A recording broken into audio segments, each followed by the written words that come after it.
everyone. Thank you so much for joining. We'll be starting in just a minute.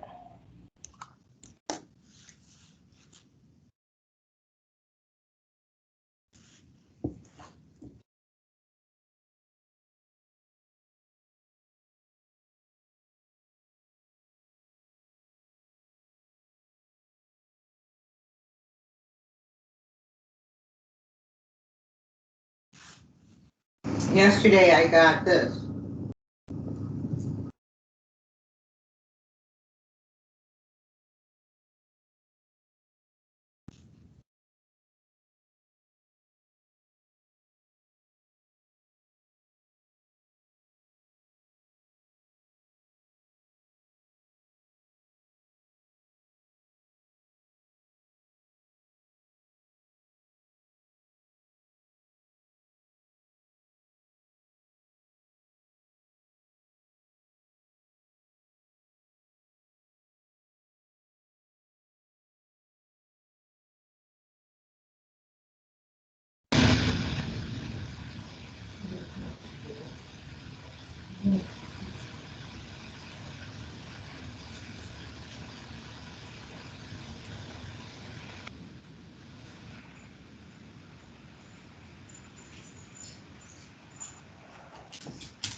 All right.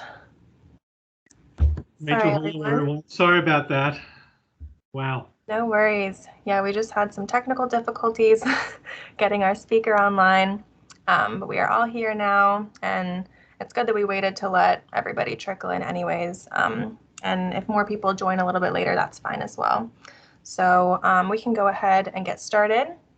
My name is Rachel Whitbeck. I'm the Assistant Sustainability Coordinator here at MUSC.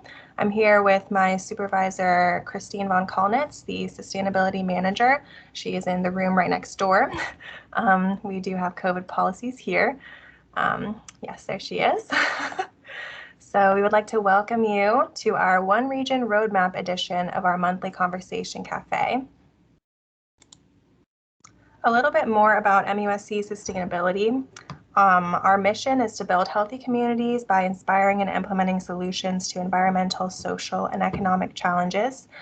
So you'll see some of these topics in our monthly events. We'll talk about food, energy and water, recycling and composting, green building, transportation, and climate and resilience.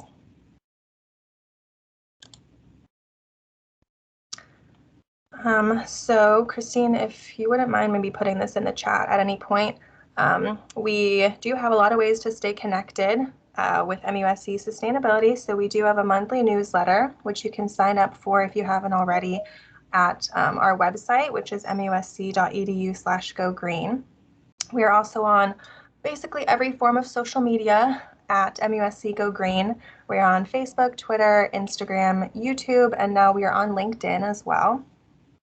We are also on Yammer, which is MUSC's internal platform, as Broadcast Sustainability. So feel free to follow us on all of those, and you can stay up to date on events like this and other things that are happening at MUSC Sustainability. So one other thing I want to mention is that this event is being recorded. So please keep yourself muted unless we call on you for a question, and please keep your cameras off. It does use less energy as well, unless you're speaking. Also, for the purpose of being recorded, maybe if you don't want your face in the recording, just turn your camera off. And this recording will be posted on our YouTube channel in a week or so after this event. So stay tuned for next month's event. The topic is going to be on our greenhouse gas report that Christine and I have been working on ever since I started here in 2020. It has been a process gathering all of this data. We've been working with Clemson, CVAC, and they've helped us kind of visualize our data. So we will hopefully be presenting on that next month, and that will be our topic. So for this month, as I mentioned, the topic is the OneRegion roadmap, which is a project put on by some different partners around the Lowcountry, including the Charleston Metro Chamber of Commerce, the Charleston Regional Development Alliance, and the Berkeley-Charleston-Dorchester Council of Governments. So our speaker today is Scott Barheit, who is the Senior Vice President of Government Relations in the Charleston Chamber of Commerce. He has been an adjunct faculty member at the College of Charleston since August of 2017, and he practiced law in the Baltimore region over the course of 4 decades, primarily focusing on land use law. So without any further ado, I'll go ahead and turn it over to Scott here and his presentation. Rachel, thank you very much, and thank you all to those that are listening in to learn more about the OneRegion roadmap. And Rachel, do you have the presentation, or am I going to be screen sharing from my side? If you have it up, you can do it, but if you don't, I could do it instead. All right, it should be right here. Perfect. Hopefully that's... Yeah. I've been having some problems with my computer this morning. I apologize. I'm looking at the wonderful patience wheel right now. So if you're able to do it instead, that might be the better choice. Okay. We can see your screen. It's just not in present mode. But let me see if I can do it. Yeah, I keep on getting the patience wheel. So why don't you go ahead and do it? Sure. Okay. Let's see. Bear with us, everyone. Perfect. That's it. So while Rachel's putting that up, real briefly, what in the world is OneRegion? Originally, it was a joint venture partnership that included only the Charleston Regional Development Alliance, the CRDA, and the Charleston Metro Chamber of Commerce. And we focused on global strategies to make the region as competitive as possible. We also worked together with a lot of collaboration with MUSC and others, focusing on the reopening in the beginning stages of the reopening out of COVID. But what occurred subsequent to that, and we are forever grateful to our third joint venture partner, the BCD COG, as a result, because about 1.5 years ago, they obtained a $400,000 EDA grant to actually do a COVID recovery roadmap, if you will. And they asked the existing OneRegion partnership to come together around performing that work. And if we can go to that next slide, I could talk a little bit more about what that work is. So what is that roadmap? Again, it's that joint venture partnership work between and among the CRDA, the Chamber, and the COG. And the focus of this work is, again, the roadmap to recovery and resiliency, focusing on a couple of key metrics and a couple of key areas. And if we can go to that next slide, we'll talk about those areas. So one of the first things that we talked about when we all got together as staff after the EDA grant came together was, what is going to be the reach of this study? Are we going to focus only on economic numbers and only focus on things like regional GDP or regional labor statistics? Or are we going to look past those numbers to take a more comprehensive approach to all things economic resiliency and economic sustainability? So we obviously chose the latter.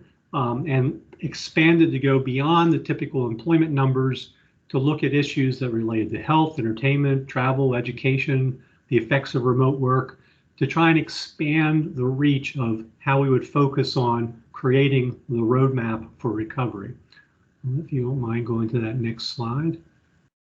So we picked up on a lot of the work that had already been done previously by the OneRegion work and the global competitiveness that we did, and used the 6 action areas that came from that previous work, but overlaid additional themes that we thought were particularly important as we unfolded the roadmap work.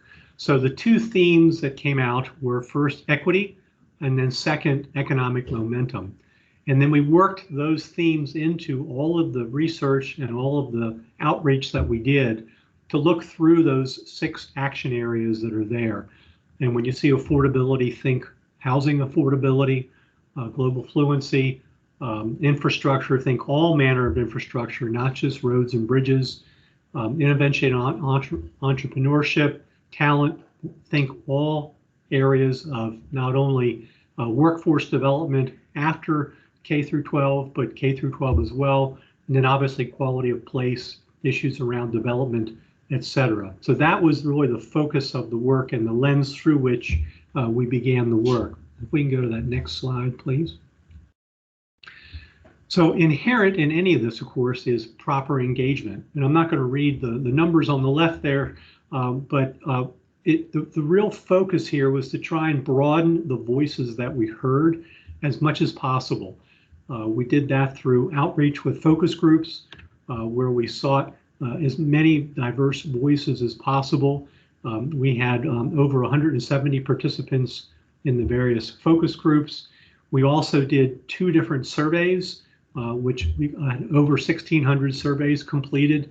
They were from not just the business community, but also the residential community at large. And then finally, and we were very proud of this, we had over 1 million impressions across social media. So we know that people were engaged and understanding about the work. If we can go to that next slide, we can talk about some of those themes that started to come out of that work.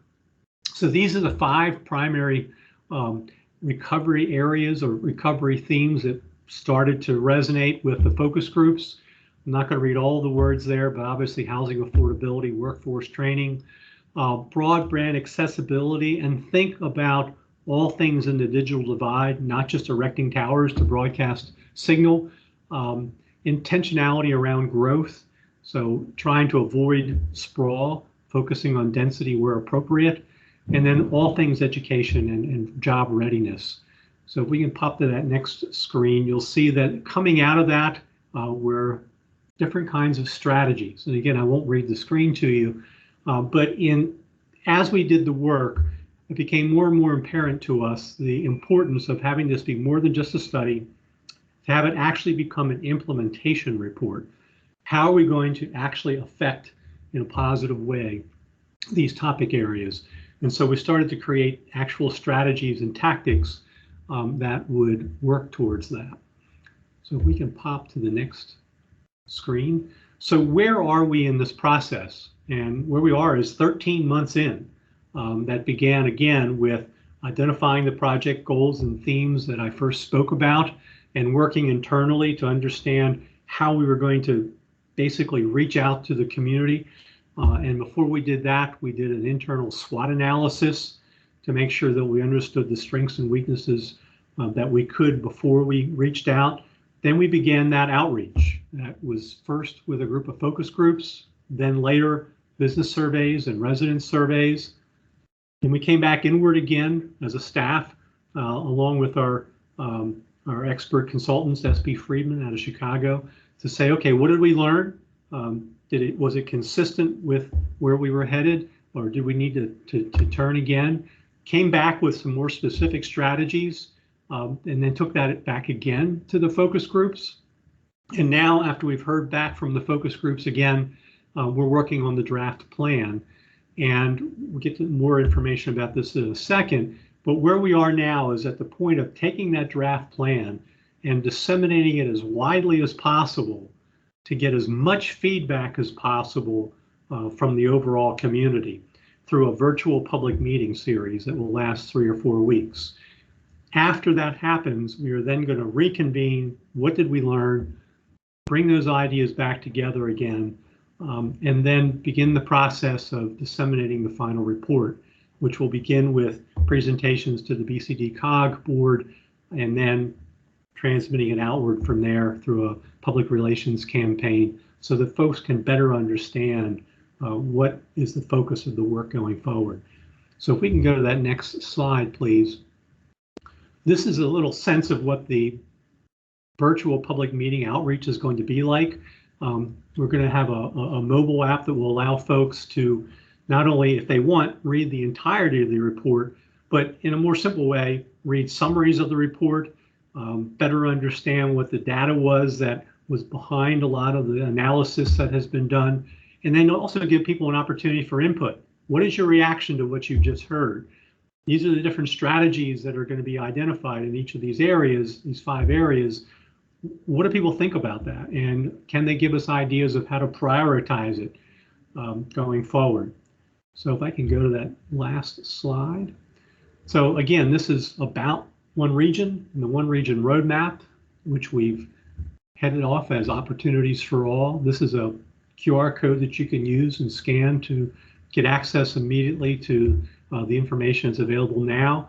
But also down the road, we're hoping in the first week of February to make the draft report available, to make the mobile app available, and put as wide an audience as possible in the position of being able to react and respond. So we hope that all of you, your friends, your neighbors, your coworkers, will be willing to participate. So please, thank you very much for showing interest so far. Please go ahead and participate going forward. It's really important that you all see the opportunity of this moment and see that this is a moment that soon you're going to be able to reflect on all of these different areas again and give us your best advice. It has really shaped the work dramatically that we've done to date, and are looking forward to being able to release this next draft report and get a broad range of input. So thank you for listening. I'm happy to take any questions at this point, but again, the primary purpose of today was to alert you to, where are we in this 13-month process, and how does that relate to you all individually and to MUSC as an organization, and how can you participate going forward. So talked quickly there to try and get as much out there as possible, but would love to take any questions and talk about any piece of this work that anybody might be interested in asking questions about. And thank you again for your attention. Thank you so much, Scott. Great presentation. Thank you. Christine has asked that we go back to the strategy slide Yes. here. Excellent. Thank you. Christine, did you have a question? I just wanted to pull that up to make sure that people had a chance to digest it. Yep. And that I think is where questions might come from. Absolutely. And as we did this work, and I'll riff a little bit while folks might be taking a chance to take a look at it. We wanted this very much to be about action and ultimately change. And the more we talked to the focus groups, the more they honed in on these 5 areas of action. And okay, what are you going to do about it?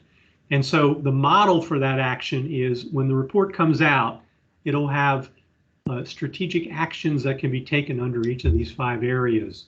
And this is just a sample. There'll be more than these 5. This is just a sample. And then we're going to identify lead agents, organizations that are already in place who want to take the responsibility for being the primary convener, not leader in a dictatorial sense, convener around these issues to bring everybody who's already in this space together to work on, okay, how are we going to do these strategic initiatives? An example, affordable housing. There's already been some work done on how these strategic initiatives can work forward. And for example, today, there is no regional housing coalition. There is no way for everyone who's working so hard in this space to come together, whether you're government or nonprofits or for-profits or people on the street who care about the issue and want to participate. So we're going to be putting together and launching a regional housing coalition. to provide information, to coordinate action, and to ultimately help to funnel that focused action. Another item under the housing affordability is a public relations campaign. It has become very, very apparent that the electeds and the staffs of the local governments, many governmental leaders, many for-profit leaders, many nonprofit leaders understand this space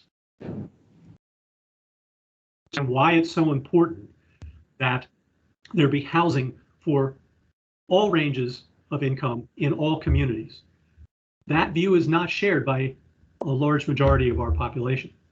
There is a disconnect, we believe, between the public opinion and the opinion of those that spend most of their time in this space. And we think that's because we haven't done an adequate job of educating the public about why this is so important. Why is it important that their housing be appropriately located and density where it's appropriate to get people off the roads? If we don't respond, this goes to the intentional growth piece to an extent. If we don't respond to the housing demand appropriately and all we get is more and more sprawl, the result is going to be more and more traffic with more and more requirements for more and more roads. It's one of the reasons why we're so supportive of low country rapid transit and providing for opportunities for folks to live, work, and play along a spine of public transportation. Those are the kinds of things that we want people to engage in and understand. And the only way we can do that is to take that message to the average person. And so we know that that's going to be a part of that work in the housing affordability space.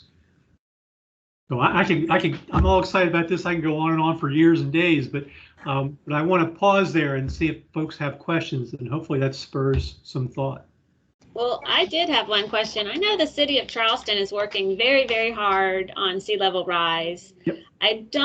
And I think the county is doing that as well, but I don't see other local governments working as much in that space. Is this something that this group would affect somehow? Well, the sea level rise issue actually, we think, cuts across a lot of these issues in the sense that if there's flooding, there's no housing affordability. If there's flooding, there's no workforce. So there will be sub-strategies that we think are going to impact some of the infrastructure issues inherent. But I can assure you that the partners, the joint venture partners of OneRegion, we're all paying attention to those issues. And even though there may not be a single item, as in one of these 5 that says sea level rise, we know that it needs to be a part of the solutions. If your whole city is flooded 75 days of the year or worse, these other things aren't happening.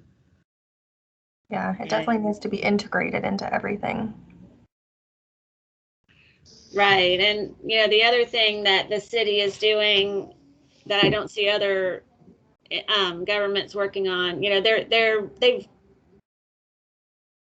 they've looked at their greenhouse gases and they've measured that, and they've got a climate action plan. And I don't see that happening in other cities and towns either. And it should definitely be happening. So again, I think that affects all of these, just like you said. Is that are these 2 things going to be part of this? Again, equity and sustainability are inherent in all this. It's a resiliency plan. It's the idea of, okay, what lessons did we learn and how can we grow out of it? So I think it'll be important as the full report comes out and you see what the individual action items are to respond to that. And when you read it, I'm just as a hypothetical, you may say, we don't know if you're emphasizing that enough. We think you should do A, or we think you should do B. So those are the kinds of voices that we want to make sure we hear, because we think we've got some ideas about how to approach these topics, but that's why we're here in front of you, to ready you to read the report and to say, here's my critique, here's my thoughts. So we welcome that, and read it carefully and tell us where you think we can do better. This is really a prompting. This is a way of getting you excited to say, okay, I want to read that report. I want to tell you what I think. Yeah, I want to read it. Well, I've seen drafts of it. It's really cool. I like it a lot. But here's what happens. When you're in the room, everything keeps on getting condensed. You have to keep on reaching back out to see where you're missing something. Mm-hmm. Very true. And I saw that you had a big impression in social media, but my question is, how do you make sure that you're reaching the right people, like the minorities and people who are most affected by flooding or the housing? So how do you make sure that you're getting those voices? One of our biggest challenges, and it was right from the very beginning, and one of the sayings that we had, look, it's easy to talk to the usual suspects. How do you get to the folks who aren't the usual suspects? Mm-hmm. And we were really deliberate in the focus group process in trying to build out that group. And then we were really deliberate in we were going to community associations, going to community groups, HOAs. I made a presentation to the Chikora community in the middle of the process. We're doing all that we could to reach as broad an audience as we could. And can we have done better? Absolutely. You can always do better.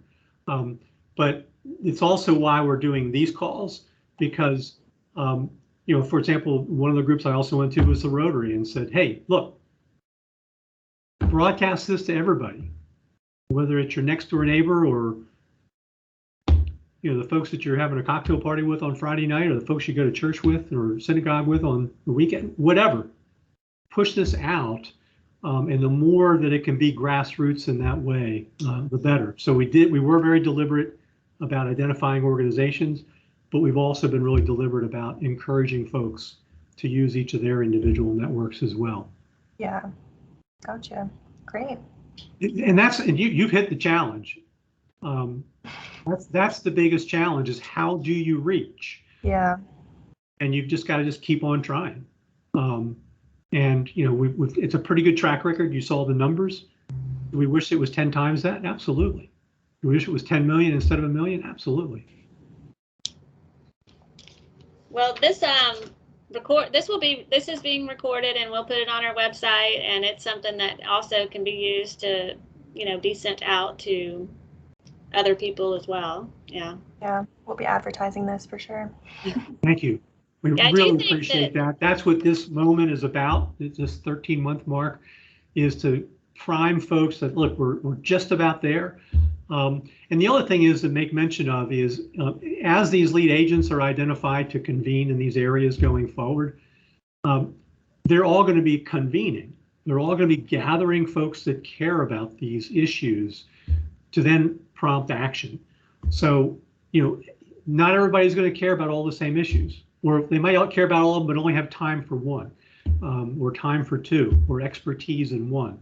So, we know that we need to broaden the reach and then draw people in to make sure that they feel like they have an opportunity to be heard, and then act. Exactly. And MUSC being a health agency, I can see how all of these things affect someone's health as well. So we appreciate you working on all of this, and we appreciate that this will make people's health better in the long run. And I'm glad you mentioned that, because one of the things, and I've flown through 13 months of work, and there's so much I could say, but one of the things that we knew as a staff to this that we were working on was the definition of what makes a healthy Charleston. Not just what makes an economically healthy Charleston, what makes a healthy Charleston, which is what prompted us to broaden then the questions that we were asking the focus groups. So, a healthy Charleston includes actual physical health, mental health, educational opportunities, where do you work, the quality of this place where you live. It's all of those things.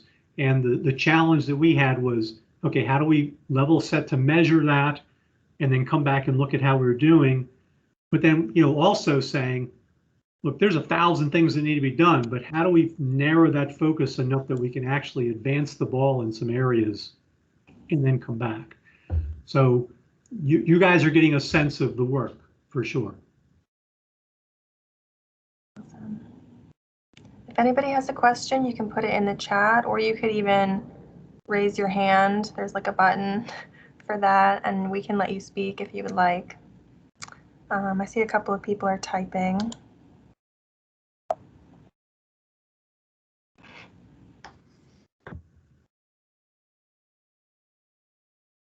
Yeah, I'm not seeing any Did I miss a question? I'm not seeing a question. Not yet. Okay, good. Yeah, there's one person, it looks like they're typing, and one person did say great information and thank you. You're welcome. It's really been wonderful to do the work. It's been really exciting to be involved in this. Yeah. Unfortunately, almost all of the interaction had to be done, virtually.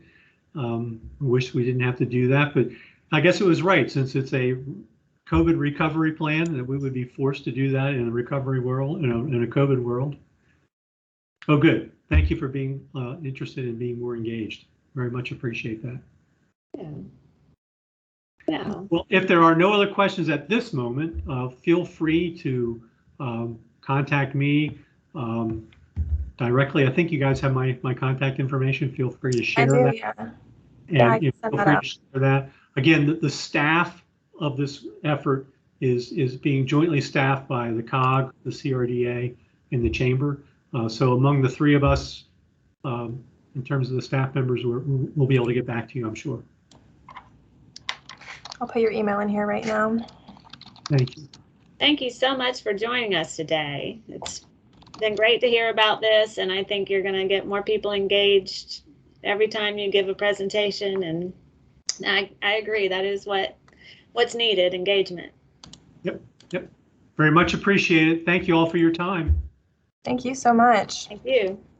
All right. See you later. Thank you. Bye-bye. Have a great day. You too. Thank you. Bye-bye.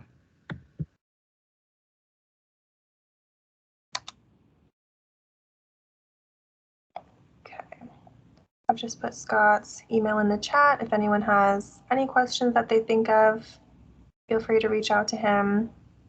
Again, this will be posted on our YouTube channel along with the information, like the link that he had. So, see everyone next month.